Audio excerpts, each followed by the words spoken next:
We are on an airboat tour of Miami. The year is 2100. Gabriel points out the home of a holdout, someone who decided to hang on after services were cut. Down at the end of the block, its foundation rests a few feet above the murky, brackish water, elevated just on concrete stilts. Unlike the hundreds of homes around it, its walls have not caved in from the hurricane or the rot. Pelicans and cormorants cluster on the structures, which are stained a goopy off-white. My grandparents grew up around here, says Gabriel. I think it was once called Hialeah. The first time I ever read that, I felt annoyed. I thought to myself, seriously, we're just going to write off an entire city?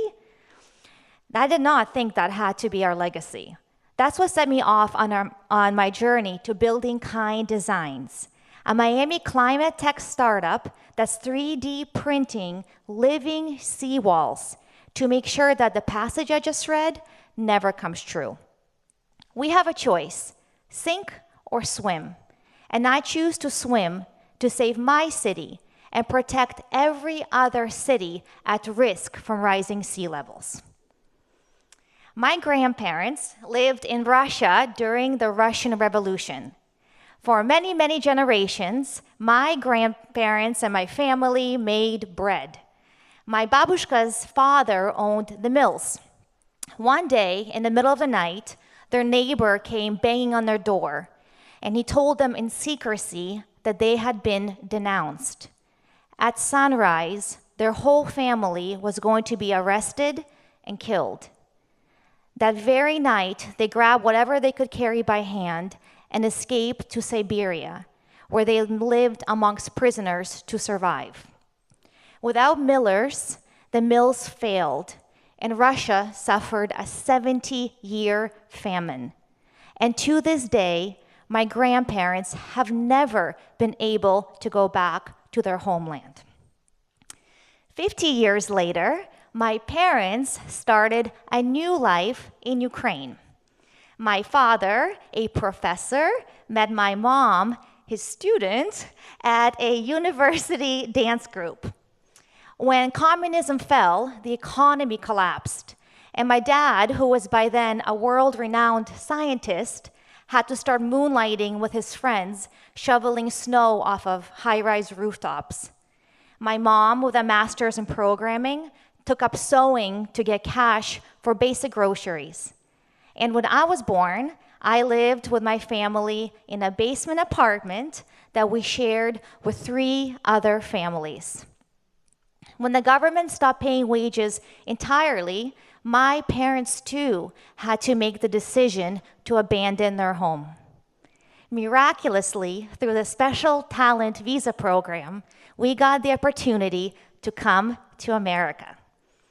We landed in a small town in Maine called Kennebunkport when I was in middle school.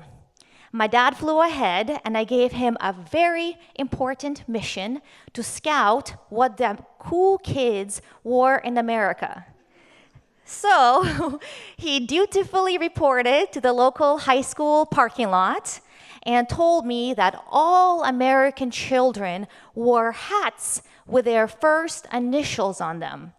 So for my first 2 years as an American, I went everywhere wearing the Atlanta Braves hat, not knowing that the A did not stand for Anya. Gradually, eventually, as a good immigrant daughter, I went to law school to fulfill my father's American dream and my mom's high ambition for me to meet a nice American husband. I graduated, I started working as a lawyer in Miami, and was living my best life, as we all do, in the city. And then I started to notice that my home, my beautiful city, was sinking. At the time, I lived in a house with my friends in South Beach.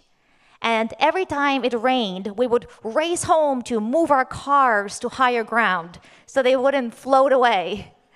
And what worried me is that there was so much attention on this problem of flooding, rising sea levels. It was almost fashionable to write about it. But the narrative was, you have to be crazy to buy a house in South Florida. We're all going to be underwater by 2060. This city has a lot of haters. But we're not alone. Globally, there's 507 cities that are facing the same existential crisis of rising sea levels. So, to my parents' horror, sorry, Dad, I quit being a lawyer and I decided to build a company that would protect our city, save marine habitats, and set an example for all other cities at risk. Of course, that didn't exactly happen overnight. I've always had this limiting belief that you could only do the thing that you went to school for, that I didn't have the right education to be a startup founder. And then one day in 2021, I saw Martine Rothblatt speaking. She, like me, also went to law school, but then she founded SiriusXM, satellite radio, and went on to launch 8 more mega moonshots. She taught herself medicine so she could find a treatment for her daughter's terminal illness. She invented the world's fastest zero-carbon footprint helicopter. And most recently, she's 3D printing human organs. Like this, my limiting belief vanished. What was I talking about? I could literally build whatever I wanted. The startup gods were not going to check my resume. And so now I had the idea, and most importantly, I had the belief. But I was still working from my kitchen counter. And so for the next year, I spent every day of my life building the dream team and getting amazing investors to back us. And in February 2024, our customer installed the world's first 3D printed living seawalls. Thank you. So, living seawalls. They are structurally identical to traditional concrete seawalls that you see in every city. They're the same strength, the same dimension. They can be installed by any local construction company using their existing equipment and their existing teams. But unlike those traditional concrete seawalls, living seawalls are not toxic. They don't leach chemicals. Also, living seawalls are designed to mimic local marine habitats. So in Florida, our primary marine habitat is mangroves. So our living seawalls here look exactly like mangrove roots. They create caves, shelter for sea life to hide from predators, and have a special texture called rugosity for small organisms to attach and hang on during a storm event. When we 3D print living seawalls in other cities, we customize them to mimic the marine habitats there to attract native species. This is all possible because of the incredibly high resolution of our robots. We have almost complete design freedom. And by 3D printing, we're able to produce a 10-foot seawall in 1 hour compared to what used to take 1 day. That unlocks amazing economics, which enable us to provide seawalls with all of these amazing environmental benefits at no added cost. There's no green premium. The living seawalls are cheaper than conventional toxic concrete slabs. Sadly, before we even had a chance to get started, communities were already being displaced because of rising sea levels. The first example of this in the United States is a place called Isle de Jean Charles in Louisiana. The people of Isle de Jean Charles moved there in 1830 following the Indian Removal Act. They lived on fishing crab and harvesting native plants. They are indigenous people with deep ties to their ancestral land. But sadly, in that part of Louisiana, sea levels have been rising 1/2 inch every single year. So their settlement went from 22,000 acres to just 3,000 acres. And in 2016, the federal government had to relocate all of them inland to dreary, dystopian duplexes, a far cry from their lush coastal homeland. This led to a new term for these types of lost communities called climate displaced populations. We're here to make sure that this does not happen to another community again. No one should have to leave their home.